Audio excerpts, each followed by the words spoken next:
Thyroid tablets తినేవాళ్ళు ఎవరైనా ఉన్నా మధ్యలో ఎప్పుడు స్కిప్ చేయకండి.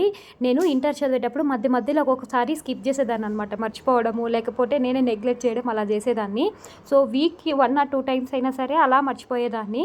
సో మేము ఎవ్రీ 3 మంత్స్‌కి ఒకసారి చెకప్‌కి వెళ్ళినప్పుడు డాక్టర్ ఒకసారి అడిగారనమాట. ఇట్లా థైరాయిడ్ లెవెల్స్ పెరుగుతున్నాయి, తగ్గుతున్నాయి, టీహెచ్ఎస్ లెవెల్స్ ఎప్పుడు ఒకేలాగా ఉండట్లేదు.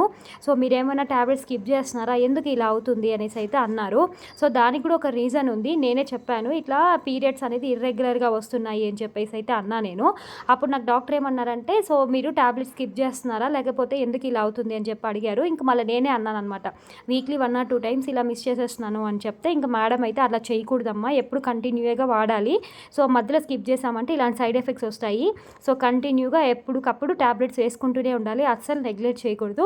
దీంతో పాటు కొన్ని ఫుడ్స్ అయితే మాత్రం అవాయిడ్ చేయాల్సి వస్తుంది అనేసి అయితే అన్నారు. సో ఏంటి ఆ ఫుడ్ అన్నదైతే నేను నెక్స్ట్ వీడియోలో చెప్తాను. మీరైతే సబ్స్క్రైబ్